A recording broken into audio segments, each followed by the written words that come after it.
Hey guys, it's my first episode podcast. We're conversing with Turk, and my first person here that I can actually have a conversation with is my blood sister, Nautica Thomas. Hi. So we're gonna have a real conversation. I know about her life, but you guys don't. So they're gonna step into our world for a moment and have a deep discussion about her life and other topics she wants to talk about. We're gonna just let the conversation flow like water. Okay, Naka, go ahead and introduce yourself. Hi, Nautica Thomas, and I'm 23 years old. I'm a veteran, and I'm also just living life and learning. Wonderful. Okay, so let's go ahead and talk about how we grew up. Let's see where we want to start. Lyrewood Lane. The projects, the ghetto. Man, before it burnt up? Yes, yes. Okay, let's talk about the story about how. Don't bring up me getting hit by the bus. The car. Don't bring up all that other stuff. Let's bring about how you got hit by the car. Okay, well, I'm finna bring Ashanti in this too, since I gotta get into it. I'm finna bring it up with Ashanti how she. Okay, so this will happen. Let's not bring up the care woman. Yep, finna bring her up. So my mama said that we could go to the store or whatever. So I went to the store, and then I went to go get me some Starburst. Went to go get some Starburst or whatever. And I promise, I really did not think that no car was coming. Like, I looked both ways. You know, they tell you when you're a kid, look both ways before you cross the street. I looked both ways. That car must have been going so fast. I looked both ways. I went across the way, and then I ended up getting hit by the car. But it wasn't even too bad. It was just like a little skin. But I did like tumble and fall over on the curb or whatever. And then I just remember just like opening my eyes. I'm back on the ground, and then I just see like some random people, and then my family, they came out. Ashanti, she up here crying, but the first thing she gonna grab is the candy that and flew everywhere. She gonna pick up every piece of candy that she seen, all the Starbursts. She made sure she got all the Starbursts. She was not worried about my well-being. My mama, she didn't care about my well-being, but letting my insecure all that get into me, but yeah, but yeah, that was crazy. Larwood was just crazy in general, though.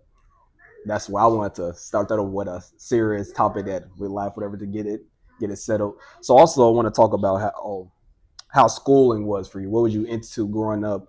What was your interests and what was your passions growing up? You had been in the projects. What did you gravitate to? Yeah, so we grew up like in the ghetto or whatever. So like I felt like the way that I was able to actually get through life and stuff like that was with sports. So I was into track, soccer, basketball, anything that I could get into, I was into it. But track was one thing that I was actually really, really, really good at. Like I was super good with track.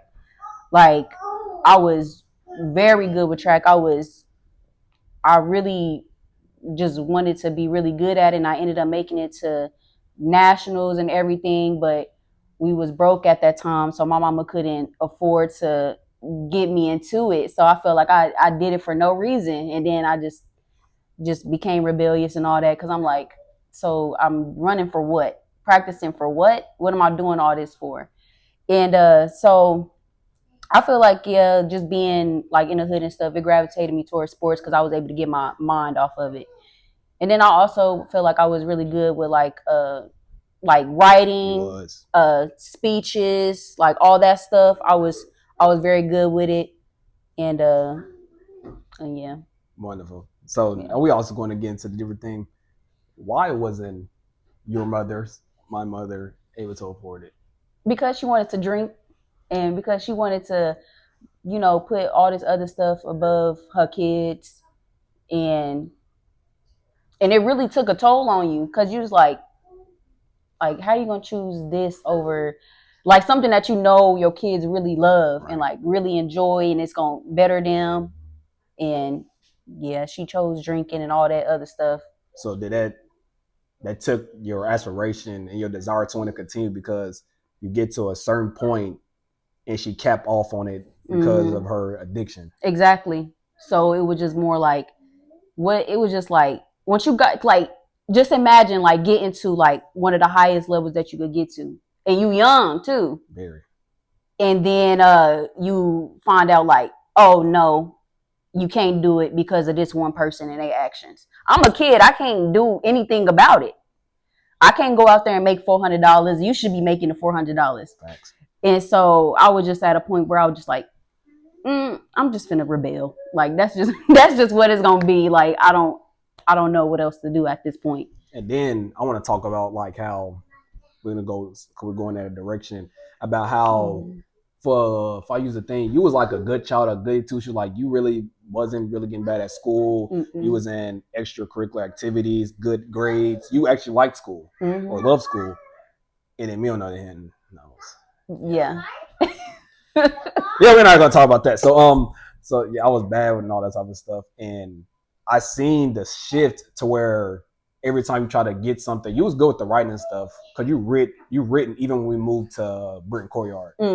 But I seen the shift of keep getting stripped of not doing what you want to do. How you shifted to where the good girl started becoming like ratchet, not basically. So good girl. Yeah, just how you fighting this stuff. How that happened? What was your mindset? How did your heart change to become that? Because you wouldn't even like that. Yeah. But that also was like from being a product of your environment too, because being like innocent and things like that, and you young, you innocent, you don't really see the outside world. You still got the innocent shades on. But then whenever you move from ghetto environment to ghetto environment, you end up seeing like, oh, this is kill or be killed out here. Like, you know, that innocence that you have, you feel like you need to kind of tweak it or blend into your environment to survive. So I was like, okay, I'm gonna let go of all of this stuff, reading books and doing this speech and all that. It's not going to get me anywhere. You know, running track and doing all these things that I love clearly is not going to get me anywhere. So I gotta blend into this environment. Like I gotta blend into what these other girls is doing, you know, and you know, just to be able to, you know, to feel. And then I feel like I probably also feel like I needed to fill a void also for not being able to do the things that I did want to do. So I was like, okay, I just gave up. I was just like, it doesn't matter how good I do or what route I take. I'm not going to be able to really enjoy anything. So that really shifted it. And then I was like, okay, and then we keep on moving into these bad environments or these, you know, bad school districts and stuff. And I'm around female, because like whenever I went to Putnam City North and stuff like that, nobody knew me. Everybody came from what's that school? Hefner. And everybody that came from Hefner, they went to North because they knew each other. If we would have went from Mayfield to West, I would have been where everybody knew me. Which I did. I did for a little bit. I couldn't. You didn't though. Right, I couldn't go. And so I went from like people knew me in my middle school to going somewhere that nobody knew who I was. And then so you already know if you somewhere where you like a new kid or anything, that's with anybody. People, especially in the hood, people want to test you and see if you soft, right? And so then I would go there and stuff like that, and then I had to feel like I had to stand my ground to let you know that I'm not soft. Right. So it was all that. So I feel like it was just like product environment on top of me giving up on trying to be good because I felt like it wasn't no reason to at that point. I remember me growing up. I had a great grasp, like I said, you and Chunky. I call her Shanti. I'm not, for people that's very sensitive, my sister isn't obese. It's just that when she was younger, she used to be a chubby little baby. She grew up about 5-ish, maybe 6. But she's not obese and she's not insecure. But that nickname will be her until I'm dead. Yes. So Chunky is a Shanti. But you and Chunky didn't have a like y'all didn't have the maturity level about how real life was because me being younger, being the oldest, mama put a lot on me. So y'all was had that like the joy and all that extra stuff as a child. And you can see how y'all acting. I wasn't depressed, but I was way more mellow than y'all because you already knew what it was. I knew what life like. Yeah. Certain things about life, like y'all just all this stuff. I'm worried about. Mama ain't got no. Mama can't pay these bills. We don't have anything. We barely got food, and then y'all also had help from external people, like y'all had teachers and stuff. I didn't have my married, so I was like, how old was I? 12. I'm really start. I'm married. Like I've been her, but like she started actually pitching in and helping with the money stuff. Probably about 12, maybe if I'm mistaken about it. But it's like that's what's that different perspective like because I know it's like I had a decent heart, but I just remember like getting talked about because not having nothing. Haircut, don't have no haircut. Shoes talking. Wore the same clothes I had. Had the same clothes I had is over here. I try to pick out my clothes, but before you go to the bus stop, it's dark, so I'm picking out stained up clothes in the dark. I can't cut the lights off, the electric off. Yep. So you gotta wash the clothes up in the sink with the dishwashing detergent. If we had that. If you from the hood, you know what I'm talking about. That's if you had it. You know what I'm talking about. Talking about when you trying to take a shower, you gotta put it on the stove, boil it up, throw it in the tub. Yeah, that or when you're I think it's when your electric off still, you trying to flush the toilet, you gotta pour water into the back of the toilet to flush the toilet. Oh, they don't know. You having to buy the candles and stuff because that's gonna be the only way you see, and you still gonna put on mismatched clothes. There we go. And the thing about what I realized myself, even kind of currently, I hated to be shamed. Yeah. Or it's like guilt and shame is not the same. Guilt is typically something that you're not supposed to do, and then somebody may find out but may not, but you just feel internally within yourself like I should never did that. Yeah. Shame is you could be insecure about it already or already down about it. You're a laughing stock. And you're a laughing stock, but I already feel bad about this. Right. You're bringing the city over here. Oh, you ain't got no. You're right. That and they just laughing. Is it? Because it's like that's something that already bothered you. You think I want to not have no haircut? And then when they bring it out to the light out loud, it's laughing. like, and I can't say nothing because I know I look dusty. You know it. I can't defend myself. I can't defend myself. You're right. I am dusty. Yep, and I can't even do nothing. So that just put some in me that I wanted money, anything. Come on, I said to a few people, but I always said I didn't want to play ball. I just wanted to ball. I wanted money. People trying to drill a ball and throw ball. No, I want money in my pocket. Right. I want that dividends, that ciabatta, that green, that broccoli. That's what I want. Yeah. I want green. I want an orange ball, brown ball, run up and down and shooting. No, because that ain't paying the bills. That ain't doing nothing. I'm trying to ask mama for some Chuck Taylors. They was like $54 back then, and mama told me she can't afford it. I'm like, what? 54. I used to be and I really wanted Nikes. I was like, I think I'm being pretty reasonable. I got collection. Oh, let's not bring that up. Let's not bring that up. Bro, them collection O's were $13. They was ripping. I had to run tracking them. They start ripping. Excuse me, coach. I had to go to the side. You gotta staple it. I literally stapled the sides together. You put newspaper in it too? Yes, newspaper. And it was so embarrassing. Bro, one of the teammates too, she's like, "Are you? Is that a hole?" Kids be killing that. They're like this. Wait, is that a hole in your? Like, bro, chill, bro. Like you ain't gotta tell everybody. Dang. That's like when that's like when somebody got like a car. They like, hey, come back. Your card has the card. Like, bro, I'm right here. I didn't even move yet. Ma'am, your card. It's declined. And it was only $7. Like, oh my gosh. I'll just tell everybody. Y'all don't have to be quiet. It's discreet. Just like bro, what? And it's like, why would you say that out loud? People know what they do. They be trying to embarrass people. They be trying to embarrass you, bro. There's no way you don't know that. Like, why are you talking about my card? Like, come on now. Screaming across the grocery store. So everybody can look at Maybe I have my card locked. Or maybe I'm broke. I'm saying. Dang. Let me go ahead and take half of it off. And then pay for $3.50. Or at least like, hey. You like, bro, I only took 2 steps. Doing the black hat. I'm not that. Why gotta be me? I think I got like lint up in here. Yeah, we ain't got lint up in here. Yeah, so with that, I think we got done touching on that. What I'm to see. Okay, so tell the story. Oh, one thing I want to say, why you never became a veterinarian? Because you loved animals. Why you didn't go to that route? Because I know that that's gonna be a like a ongoing daily routine type thing. Like you know how I am about the like I want adventures in my job and stuff like that. I feel like if I'm a veterinarian, I feel like I'm not gonna really be able to experience the more that I like the most of what I want to experience in But you a know how many career. animals it is though? Yeah, but Because you it's don't still have to gonna just be limit it to cats or dogs. Like you got goats, cows, sheep, horses. Oh, you got it's a bunch of animals. Birds.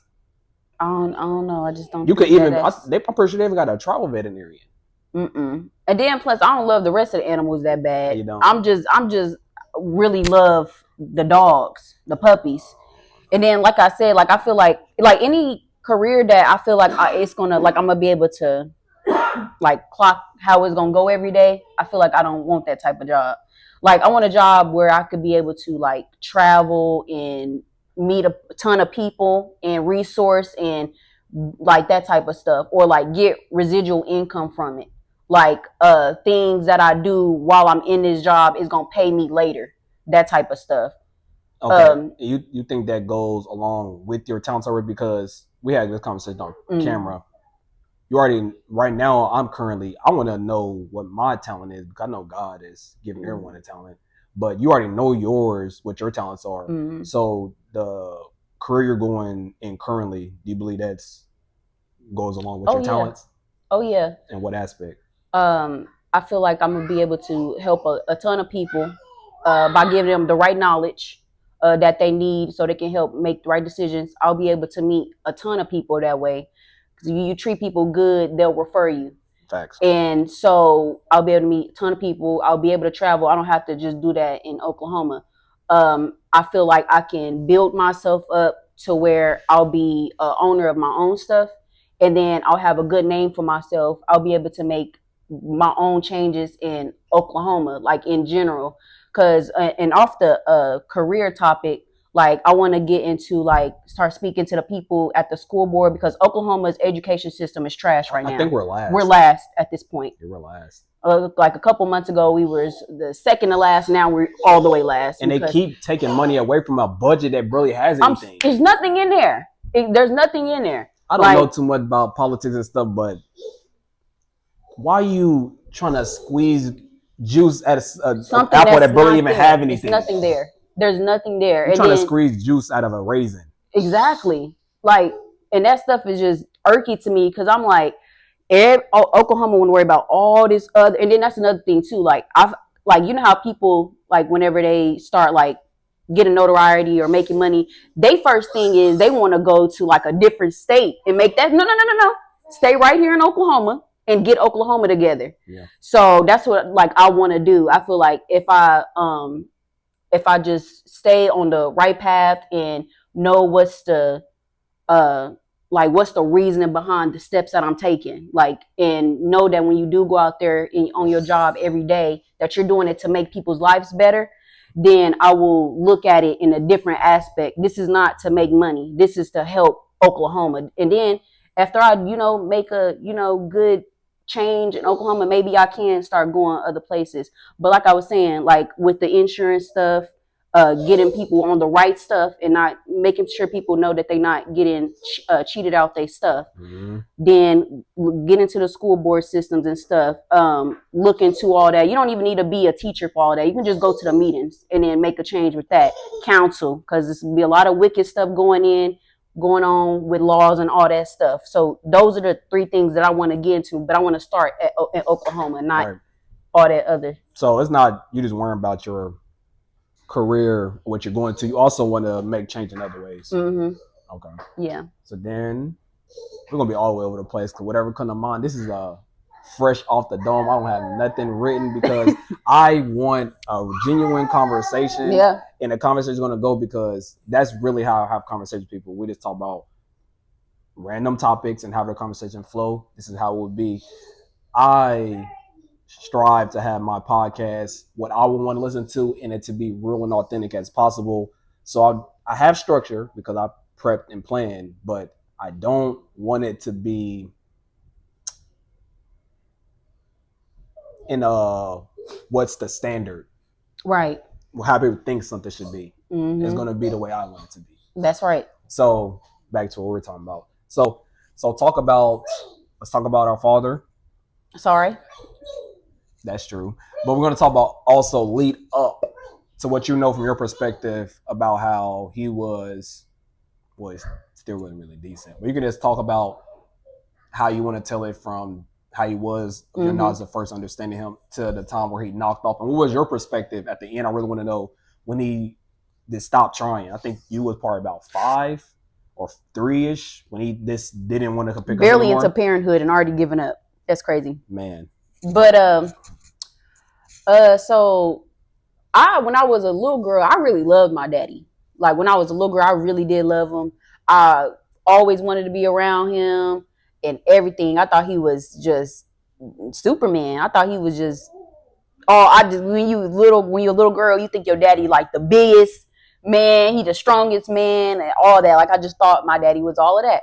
And then like whenever you'll ask him like to do stuff, because when you're a little girl, you want your daddy to do stuff for you or with you. And so when you would ask him to take you somewhere or ask him to do something or ask him to buy something, every time it was, yeah. And it wasn't even like straight up, no. It would be like, yeah, I will. But then you don't show up. Mm-hmm. And I feel like that made it way worse because we waiting on you. Right. So we packed our stuff and we in the living room waiting for you at the door. And you don't show up. You don't even call and say, oh, I can't come or nothing. You just don't show up. And so then we got like, it'd be constantly ask him, and then some and be like can we do this? And you ask him again another thing, and then he'll end up doing it again. Then you're like, okay, maybe like you start making excuses for him, and you a little girl at this time. So then you're like, okay. Then you ask him for something else, and then it happened again, and then again, and then eventually you be like, he ain't coming. Yeah. He's a liar, or he this or he that. And then the thing was, my mama didn't even put this stuff in our head about it. Like she didn't go, oh, your daddy, he not gonna show up or not. She'll let us see it for herself. She didn't. She gave her that. She'll let us pack it. She'll let us sit there and see it for ourselves. And then when we come to her crying, she'll be like, maybe he was busy, or yeah. But she will never just be bashing him when she had every right to, because he left her with 3 kids. And so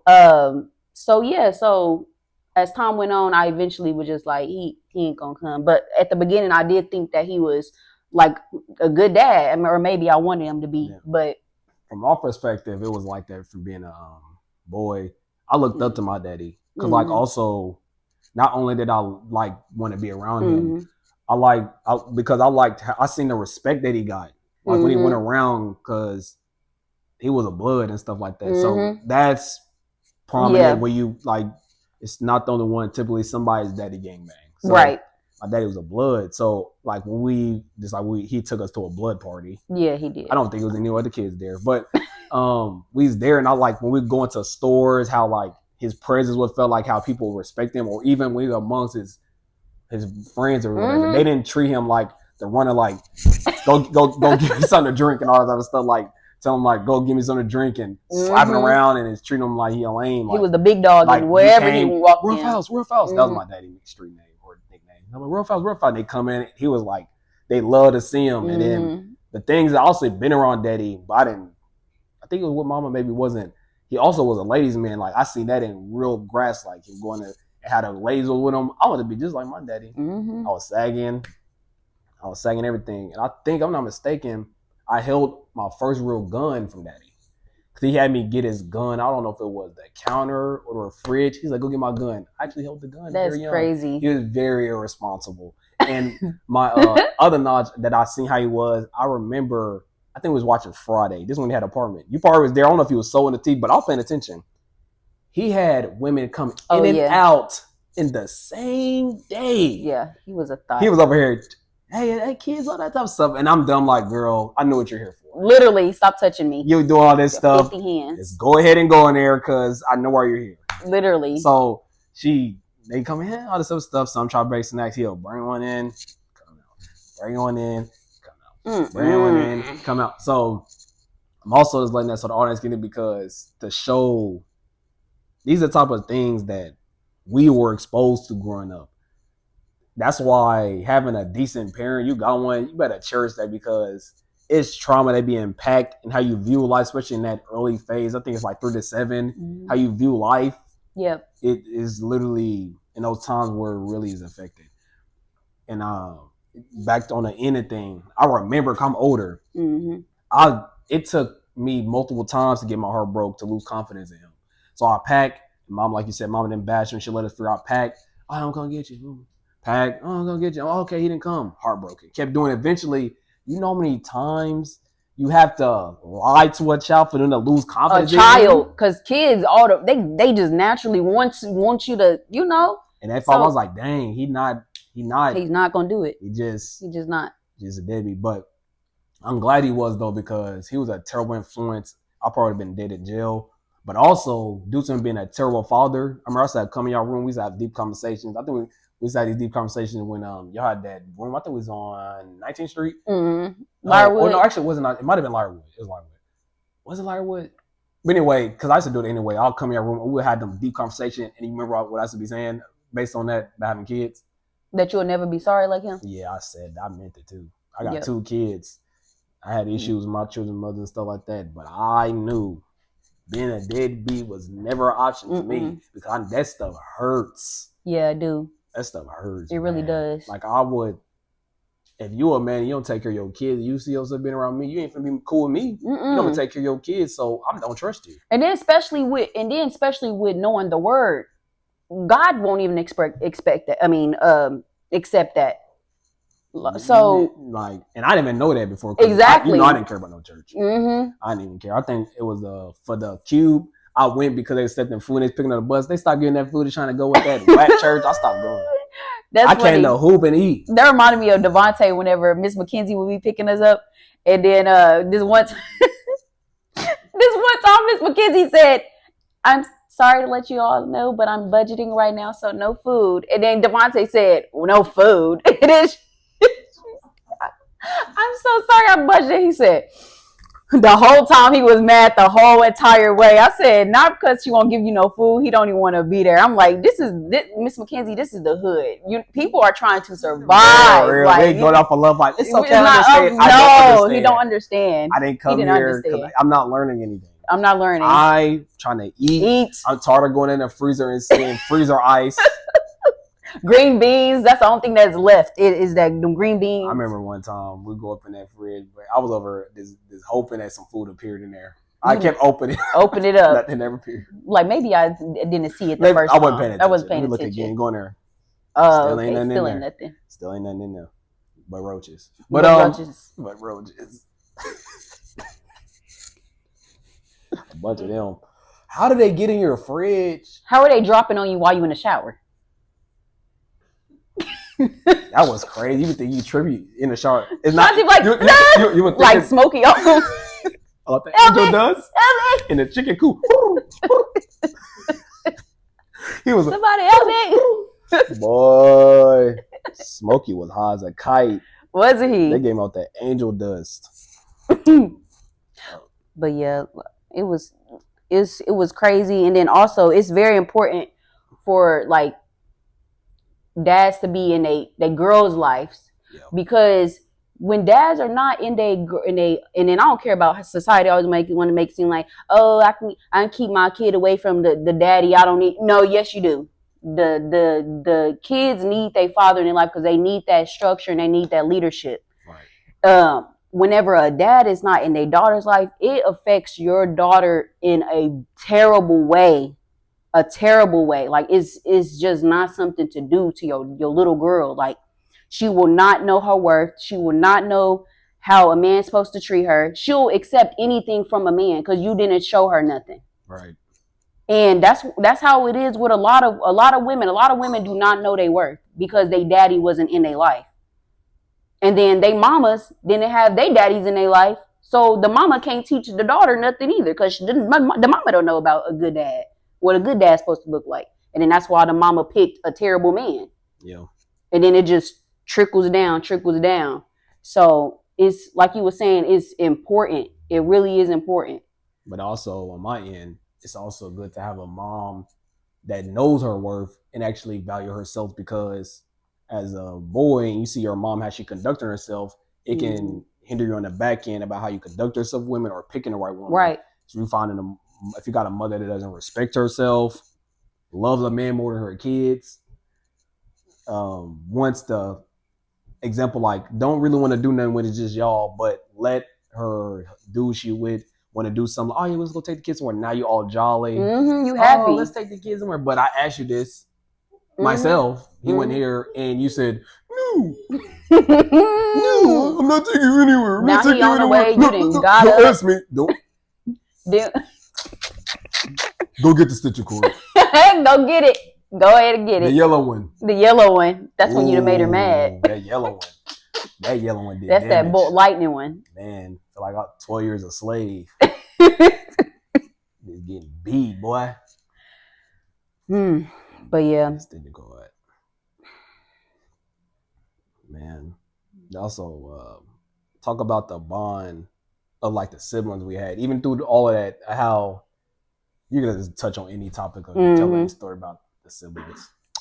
Well, I feel like that was like one of the reasons why we was able to move through all of that. Cause like imagine if we were just one, like it was just one of us by ourselves dealing with mama in the environments that we was in. Yeah. So I feel like it made it bearable. It really did, having siblings. It made it bearable. And we didn't just have just one other sibling. We had 2 other siblings. So it was like, I felt like we was always just close. Like through everything that we was going through, we was always close. And it'll be times where we will do something. Like say if Ashanti did something, or I broke something, or you broke something. And then we'll be and then we'll talk and be like, what we gonna do? What we gonna do? We'll be planning and scheming. We planning it, and then when mama come in and then she asks who did it, we won't say nothing. Won't say no name.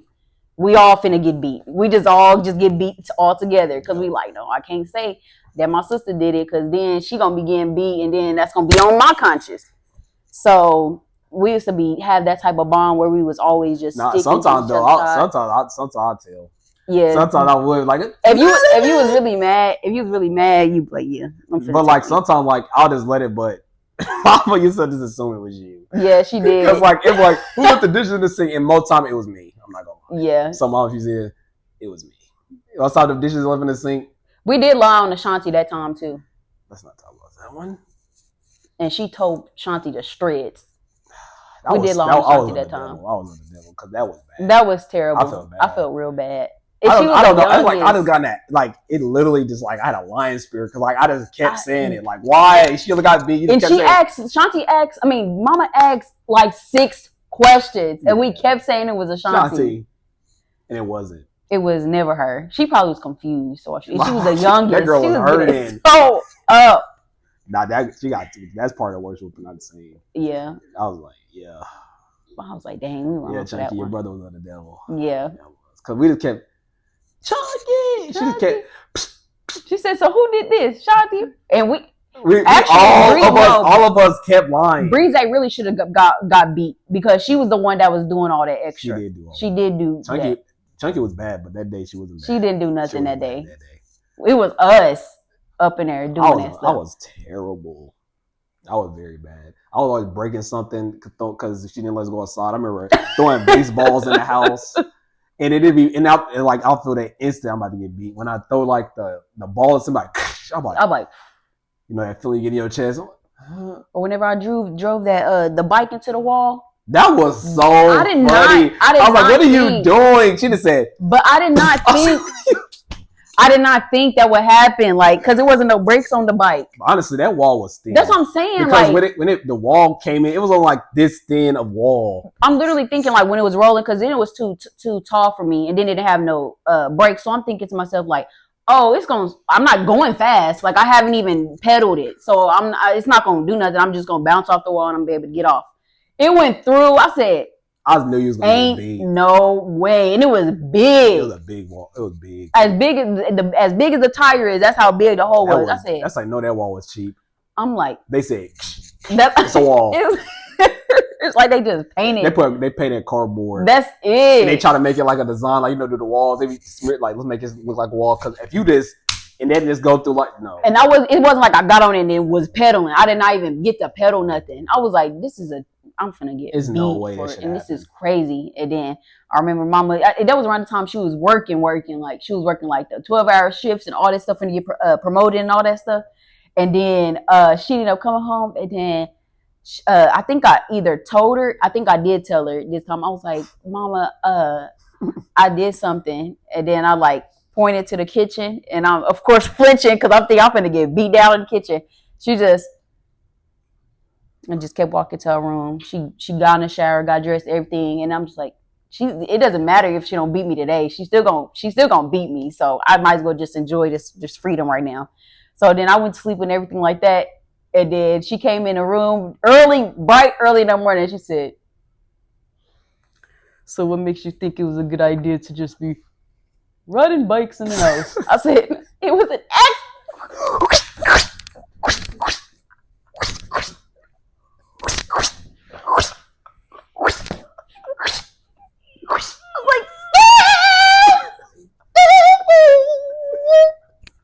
I was like, dang, it was bright and early too. I couldn't even get out and brush my teeth or nothing. She woke me up with that one. I'm like, dang, but that one really was an accident though. Like I really didn't mean to do that. I didn't even get to pedal that bike. The thing that killed me watching Mama. No, I'm gonna say how evil I was too. So my sister is about to get a whooping. I would literally run there, especially with Chunky. I would literally run in there prior to my mama going in the room. Say she grabbing the let's say the beating utensil. She'll use her beating utensil, and I'll run into the girls whoever getting whooping, and I'll snatch the cover off of them and run out of the room just so they can get pure beat. You're like, let me help you, Mama. Basically, and they'll just rip the cover off. And then behind Mama, and then you be trying to reach for the cover. I'll be pushing them down like. I'll be snatching off of it. I'll come right in there. Mama just be going crazy. Oh, that was some evil stuff. I wanted to do that. You don't finna come beat you, Nautica. Who just runs and snatches the cover away and then just run off. And then he just run down the hallway with your cover. Because they be like this. Y'all be like this. Y'all like this. And I come to.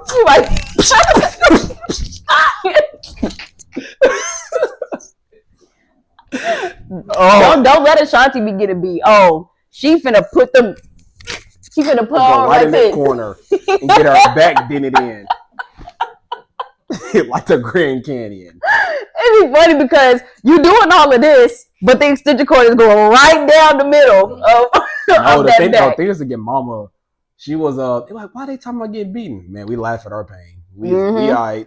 But the thing doesn't give me is Mama, when she with me, she'll go like horizontal kind of way or and then you just grab her. But Mama. Man, that's how I got tired of getting beat. I ain't gonna lie. Don't do that. I advise you not to do that. But man, I ain't gonna lie. One time, Mama, I grabbed it. I grabbed it because man, it was burning. Yeah. But the thing is, my sisters had bunk beds. Oh. So Lord. I think Chunky was at the bottom where she was at the top. So Mama would like. It's like she had a hatred for Nautica. I'm not even gonna lie, because like she would literally be ready to beat Nautica. She was just so ready to beat Nautica. It didn't make any sense. But she was So Nautica be sleep, and Mama must swing vertically with Nautica. Like she don't care what she hit, whatever you hit. Nautica be in her sleep. Mama be like, she would have come in there and just be like, vertically, and just beat her, like hit her with the thing in her right face. down her face. And that was like, what? Like, man, you know we gotta go to school. Man, she just this straight. I don't care. Well, you had this big old. She'll say that literally, like, you know, you my face. I don't care. She never do this. But Mama was doing all that to Shanti, and Shanti told. Shanti told on Mama. Shanti thought she was gonna be free. She made a good decision, and then they told Mama, and she got towed up again. That's back then. They wasn't that's back then. That CPS stuff, like they wasn't as like they are now. They're part like your child said this. Mm-hmm. Now they'll pull you away, investigate. No, they wasn't doing. They wasn't doing all that. They say, your kid said you did this. Oh, really? Yes, it's like I feel like because like that generation, they was used to that type of stuff, so they just more like, oh, your kid is telling. Like it's more like telling for you to get beat. Exactly. That's what they was doing it for. They're like, oh, you up here telling on your mama? I'm finna tell your mama on you, basically. But when you a kid, you thinking they trying to help out, but they really telling your mama that you telling on them. But the thing is also with parenting like that, since you having a harsh environment like that, I can say myself, I still be praying about this stuff. Like some forms, I like empathy due to me having like my harsh life I had. I'm not saying it's the worst, but your life is your life, my life is my life. But I went through certain things that caused me to like empathy on certain thing because you're not supposed to compare, but like it's like a scale in my life. I'm like, you're complaining about this, but I've been through this. That stuff compared to what in my mind is minute. Right. It's like it's super little. So I'm like, what are we complaining about? What are we crying out? So I'm about 30 plus. But with the time, like going through all that type of stuff, it does stuff with your mind because, for instance, the situation, I'm not gonna say the name, are pretty much my mom, her uncle. He was in that time. You remember how common it was when mama, Uncle D shaking. That's why that was happening. I didn't know that. Granny told me that. I remember that. He said, she said, oh, that's when he tried. I said, what? Because I remember I seen the shaking and I seen the foaming at the mouth. Like, why is this happening and what's going on? And that also reminded me of why did parents or guardians or grandma, they never tried to move us out of a situation to be scarred. No, they will sit there and let us see it. And then after you see it, they did no type of you okay? Okay, or this is what you've seen. You shouldn't have seen it. Blah blah blah. No, it's just more like a just brush it off. Then you as a kid, you think on it and you like, and it traumatized you. No, I was traumatized because you see that type of stuff. Because also in another form, except later he died, but he didn't die in that moment. This was the one that really traumatized me is when I seen my grandpa. Yeah. And you know how me and my grandpa was. I still cry about him to this day. For real? I still cry about my grandpa. I love my grandpa. For those y'all don't know, my grandpa, you know, regular little boys, you about 5, 6, 7, 4. You want to play with your friends. You want to play games. You want to play video games. You want to do stuff that boys do. I did those things, but let my grandma call me and tell me my grandpa wanted me to come over there. None of that stuff matters anymore. I chose my grandpa, hang out with my grandpa over the stuff that boys want to do. And at the time, my grandpa had a speech problem because he had a bunch of strokes and he was in a wheelchair. But yet I was able to understand him. I had a phone at a very young age. And my grandma would call me sometimes at school so I can figure out what my grandpa was saying. That's the type of bond I had with him. I'm just telling you that so y'all can have insight of why the relationship was so valuable to me. He was my grandpa, but he's also my friend. But so he meant a lot to me, whatever, my grandpa, whatever. So that day I'm hearing that screeching scream that she made. It's like a pure pain or like a squeak you hear, like you can't even put it like when somebody really in pain. It was that stuff. I'm going there and all of our grandchildren was there, down all to Cheyenne. All of us. And we're going there and I seen him before they pulled him out. Y'all seen him when they brought him out. I seen him in the room first. I go in the room, my granny's standing there, and I see him and he look bluish because he's how the bed is, he's like this and he's suffocating. He's suffocating, and I'm like, how'd he get there? I'm seeing him like, what's going on? And then my granny, chill woman, everybody think frantic, but how we talk about this too. Some people is different, but when it comes to like serious stuff going on, some people just they brain shut off. Yeah. And they don't be doing what they're supposed to do because she's being frantic and all that type of stuff. But like, when are you going to try to get him out of there or call 911? I'm not judging her for that, but it's just that knowing how we are, these are things like I don't lose my sense when something is very traumatic. I actually get very calm while everybody's ramped up. Think better. I literally drop as low as I can because the issue is already too bad. So with my grandpa, I seen him get brought out in I think that was the word resuscitate. How you say that? What is that? Resuscitate? Yeah, they was doing that on the ground when I'm seeing him, and at that point he was my Superman. So I'm seeing him because he had 12 strokes, and that's not what killed him. He died from that event. Got shot before. He got shot twice, 2 Purple Hearts. think he fought in the Vietnam War, or maybe it was the Korean. But I'm seeing him doing that on the ground to my Superman. 4th of July, spend time with him. My weekends, I spend time with him. Breaks, I spend time with him. All the times I could try to spend time with him, I did. And that caused me to be sad for years. I was sad for about, like, depressed, I could say about 2 years maybe. Mm-hmm. I couldn't even talk about him without crying. Yeah. It brought me a lot of pain. So even, and that, like you said, they don't ask you, because I remember when I was asking, I was like, oh, at the certain point, who you think that my closest bond, who I care about more? She's naming all these people. You don't know me. Mm-hmm. I'm your son, because you would have known it was Pawpaw. Mm-hmm. It was obvious. Who was I hanging out the most? Because I wasn't going over there for Granny. Mm-mm. I was going over for Pawpaw. Mm-hmm. But that, yeah, they go to, they don't check. They don't check on you whenever you go through, and then it'd be stuff that is, that it's something that's going to, like, ruin your child. Like, if you pay attention to your child, these things, like you were saying with the death of grandpa, that should have been something that they constantly checked on you with. But it's like y'all leave us to fend for our own emotions. Like, y'all have us self-soothe, and as a child you shouldn't know how to self-soothe. Your mother and people around you should know how to soothe you to help you better. And then, just like I was saying, like with my track incident and stuff like that, whenever you go through stuff like that, your parents should sit you down and talk you through your emotions, so that you know that you're not alone and you can work through that. Because as a kid, we don't know what all that is that's going on, death and all this. What are these feelings I'm feeling? Like, your parents should be walking with you through that stuff. You shouldn't be self-soothing as a 5-year-old little kid. And yeah, like you were saying, that stuff it's important. Yeah, it is, most certainly. That like, even like having the basic things about, like, that stuff, I feel like I got stripped from I was thinking about this, I don't know, a couple days ago, how I got stripped from certain things in my childhood, because it is terrible. But in a different aspect, how if someone gets their innocence taken away from them at a young age, it does something to them. Yeah. Now, that haven't happened to me, but due to not having a childhood experience, I was raised off survival. So, like, even to the basic, like, coming home, mama's in jail, and I'm barely older than you. I'm only 2 years older than you. And I gotta be a father.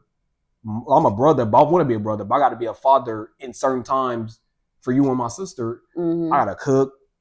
I gotta bathe y'all, dress y'all, try to do y'all hair, make sure we get to the bus, lock up the house, be in the house, making sure that if anything go wrong, I gotta make sure that I know how to operate certain things, so they don't know we at the house by ourselves. And it's like, I shouldn't have to you shouldn't know all that. I shouldn't have to do all that, because I'm coming home and I'm not worried about, let me call Green. Oh, your mom in jail. Like, why do you need to? Why because are you doing all that? She went to the club, did something dumb, and now she going to be held over there over the weekend and maybe even Monday. The stuff was still. Then, like, even being exposed to certain things, like they had on parties. I shouldn't have learned playing dominoes. I shouldn't even been down there. Exactly. If you're gonna do it for this, they playing dominoes. I learned to play dominoes around grown men. They smoking, drinking, they playing dominoes. Over. They cussing. They teach me how to play dominoes. Why am I being around this going with Uncle D? He got him and Antoine. He's dead now, but Antoine, my cousin. We used to go over there, and I was telling them, but it didn't matter. I'd be with Uncle D, and they would have that house filled with smoke. You know how people is when they try to make music.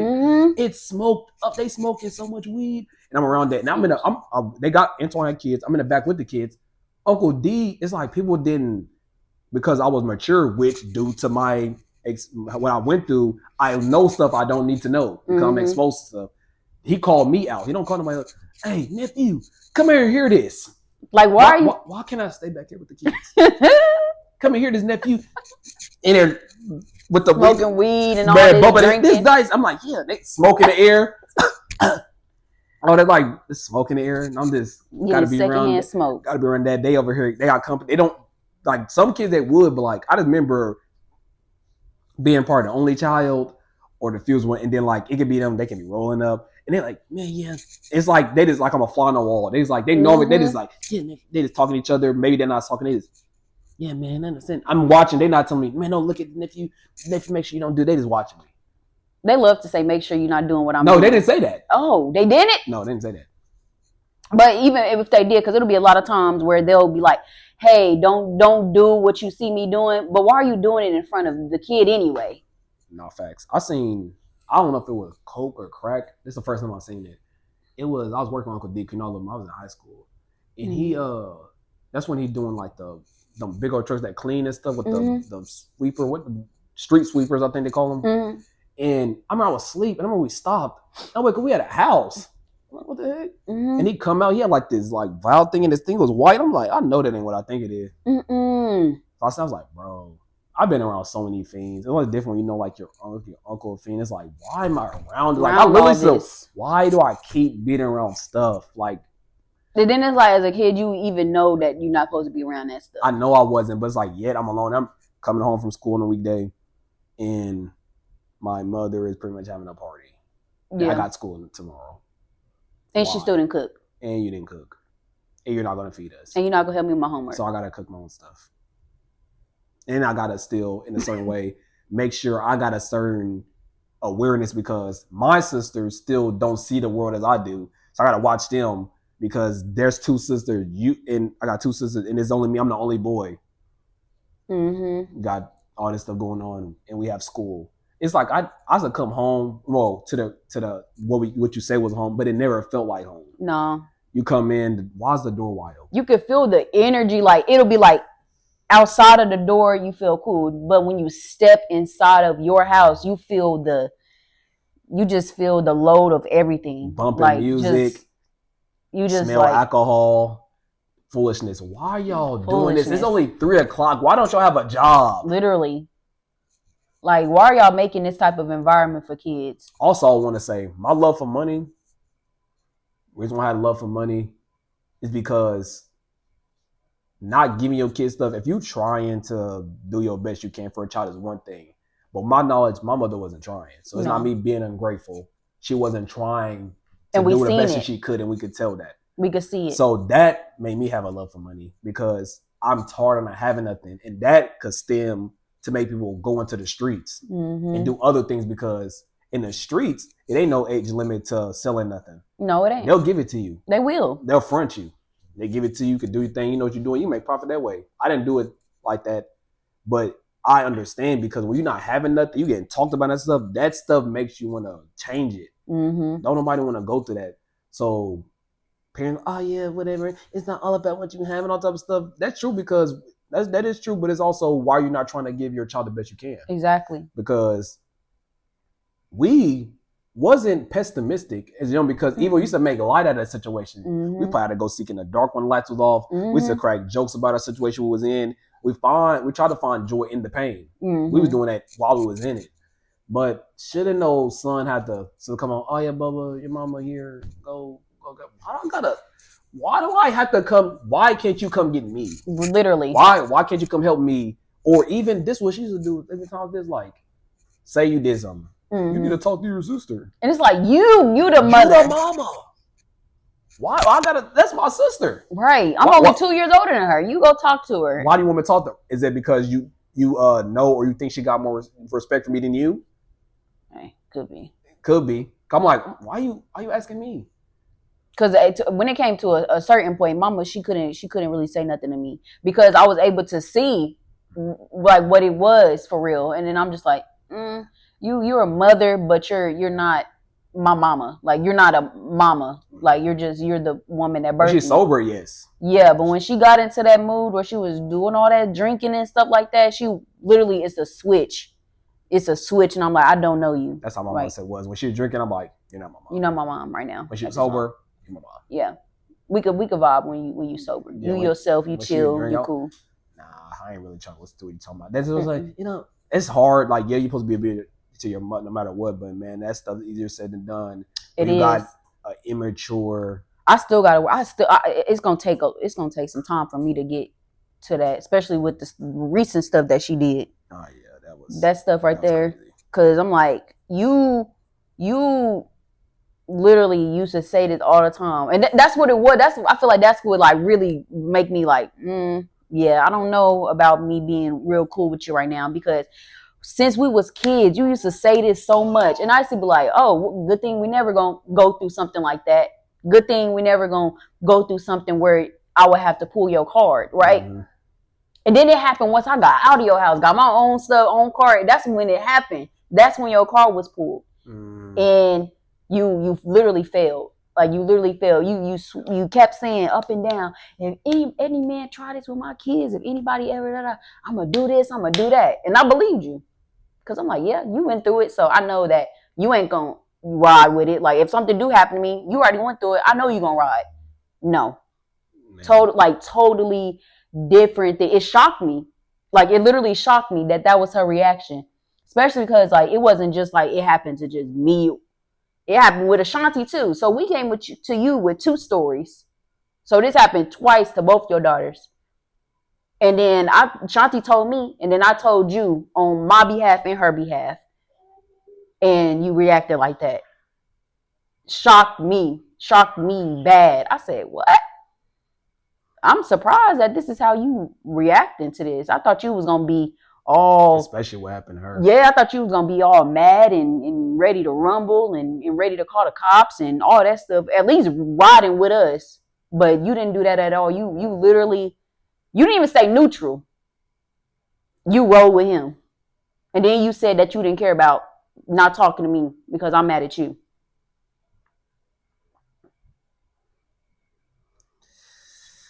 And then like with the word, it's like that, you forgive. That is gonna take some time, because that was some trifling stuff that you pulled.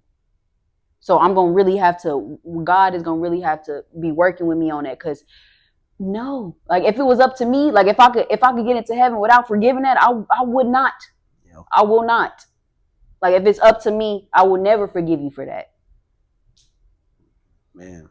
Yeah, that it is heavy, but you know my stance. You already know me. I'm staying in the word. Yeah. You got to, but that is tough though. When I heard that, like, they made me put it in perspective. So it's like, he stopped coming around though. Oh, he did? He did stop coming around. I asked Shanti today. He stopped coming around. But it wasn't because of mom. It wasn't because of her. He just stopped doing it because he felt uncomfortable. Because he was gonna have to be around Ashanti and all that stuff, and he just felt uncomfortable. Mm-hmm. You think because he was feeling uncomfortable? Yeah, because I know it wasn't because mama. Mm-hmm. Mama wasn't putting her foot down saying all this stuff, so it definitely wasn't because I think it was because he was feeling uncomfortable being around the house at that point. Yeah, that's a terrible thing to think. Well, not think. Know that your mom will put a man over you. A man that is not gonna marry you, a man that don't respect you, a man that don't really care about you, a man that got a girlfriend. See, this is why, audience, your child. See, this is why you're hearing things like, oh, they're talking about their mom and all type of stuff and all that stuff. How they growing up. It's the truth. Why they ain't grateful? You got all these type of thoughts. That's if you're not really seeing or hearing what's being said. Your child won't be a child forever, and you think you're a child because we also keeping it light. We also keeping it light. You think your child don't know or not watching you? They are watching you. I'm for real, because we know stuff that she don't even know we know. And what I learned, I have children too. You can run your mouth all you want. Tell them what they shouldn't do. Don't be like, yo, I want you to be better than me all you want. The thing that the kid is paying attention to is what you're doing. You can run your mouth all you want. And even them, they'll say among themselves, they got siblings. We still talk about what our mothers doing among ourselves. Mm-hmm. You saying this one thing, you telling me not to drink, but you drinking. They're gonna be calling. They don't probably know the word, but they're lining up. You're a hypocrite. Yep. You telling me not to do this, but you do it, and then if they throw it in your face, don't try to whoop them.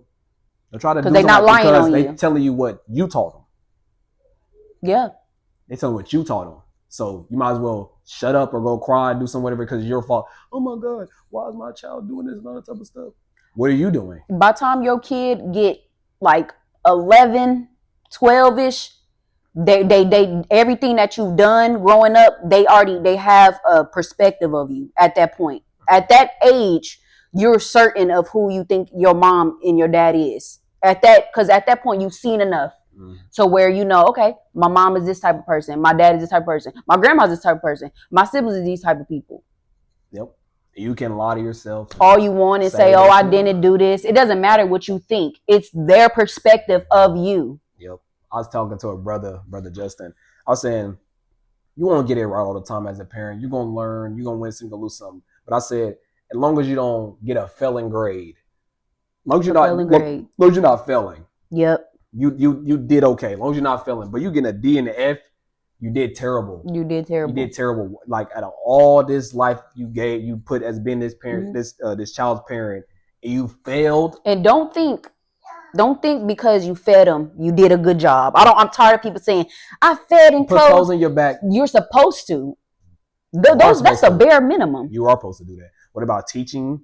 What about being an example? Thank you. What about being an example?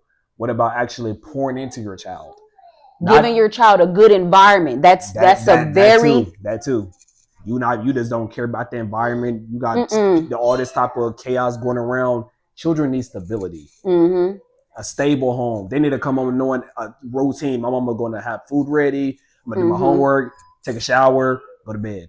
Got school this weekend. Mama have something to do for me. We're supposed to do this. No, it's not this. That. Oh, okay, I'm about to come and do my homework. Oh, it's a party and it's Tuesday.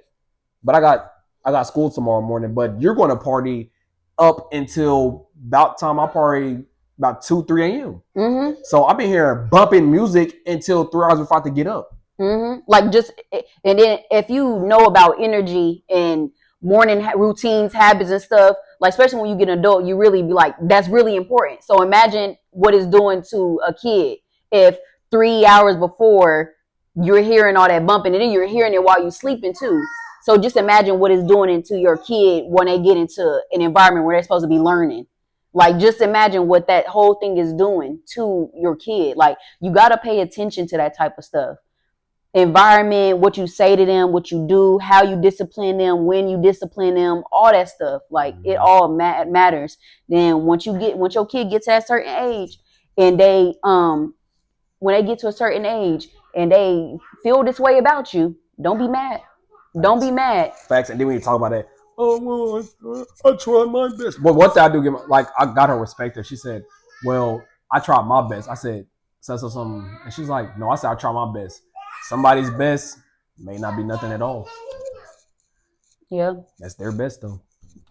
That's her best. That was her best. And it was terrible for me, but good for her. Yeah. So, I'll let you do. What's a topic that you want to touch on? So what is your plans? What are my plans? Yeah. What you mean in life? Yeah. Because I got to give you a little rundown on what it was that I was trying to get into. So I'm really into like trying to do the community stuff, all that. I feel like I got a little good strategic plan going. So like, what's yours? Really, I want to, of course, strive to please God. I want a family.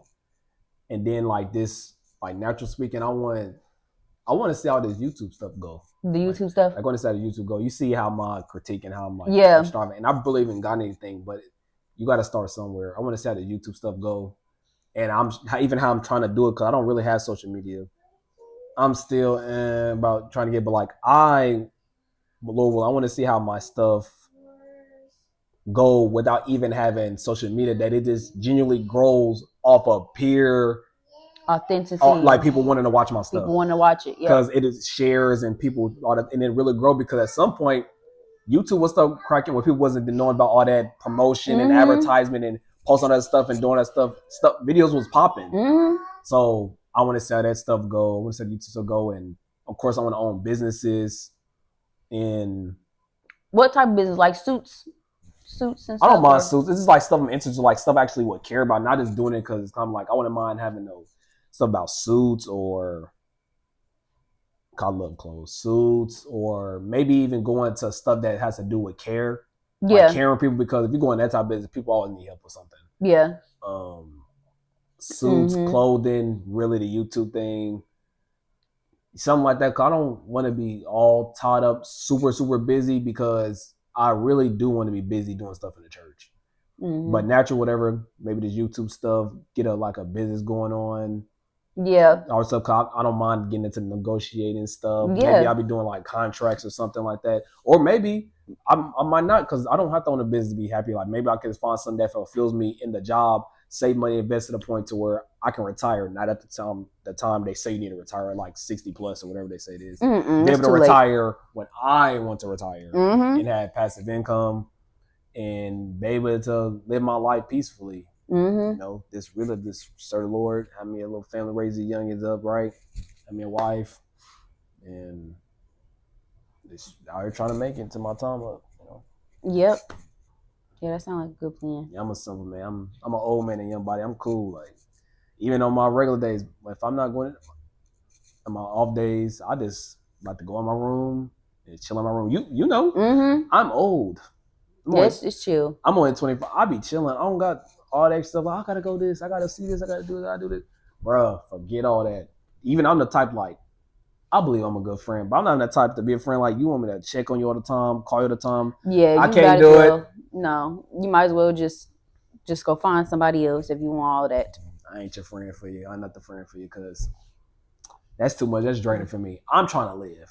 I got stuff in me I got to work on. I'm trying to evaluate myself. I'm trying to check my heart, see what's in it, check my mind, see where I can grow. Also, shout out to Devin Trent with that parenting thing. That showed me on areas that I can grow into my parenting.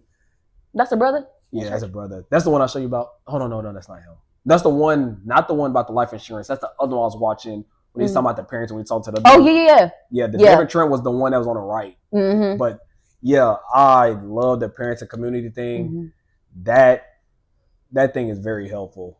It is. I appreciate it for sure. But that's the year. That's my word of the year. Productivity. I've been trying to be productive naturally, spiritually, emotionally, just grow. And it hurts because you got to see what's in you and be honest. Yes. And you got to, it's there. Yeah. And you got And you know, it's so crazy because like, before like getting into the word and stuff, I feel like I never really cared for people criticism. Like if anybody try to tell me anything about myself, I'll get offended. Like I really will get offended. I'll be like, you can't tell me nothing type stuff. But now I'd be like, no, please. Like if I'm messing up or if I'm doing this wrong, no, please tell me. Like, and that's something new that I found in myself recently too. Cause I'm like, I've never been that type. Like, but now I'll be like, no, please tell me where I'm wrong or where I messed up at, because you want to be better. And like, if you want to be better, then you will like accept that type of advice from people that's wiser than you. And then you'll see that you get it better from that. And so like, it's just like digging into the stuff that, you know about yourself. So I knew that about myself, that I was like that type of person. So like, if I get those feelings arising where I'm feeling like you can't tell me nothing, then I'll be like, hold on, you doing that, calm down, think maybe they actually telling you something good. If they not, then just toss it out. Throw it away. So it's just, that's real. I'm glad you said that, because like that's really a big thing, like digging into yourself. And then like when you begin the word and stuff like that, the word is already piercing you. So then it makes you open up yourself, and then you can see everything that's wrong with you. You see it clearly, and you like, yeah, that's why. When you get triggered, you like, yeah, that is an issue, and it's an issue because this happened. You can think about it way back, and then things you never thought before. It's like it opens up everything. It's like therapy. It is therapy. It is therapy. Actually, it's therapy. It is therapy. Counselor. All right. We have came to the ending of my first podcast. I thank you for listening. Let me know how y'all feel about it in the comments. Like, subscribe, and share. Lord willing, I'll have more coming on soon, some more guests. If y'all want to be a guest, somehow I'll get a hold of you. I have no social media really. I'll probably have y'all hit up John or something. John, you're hired for that. You can't say no. You're hired, because if you say no, I know where you live. All right, folks, that's the end of this.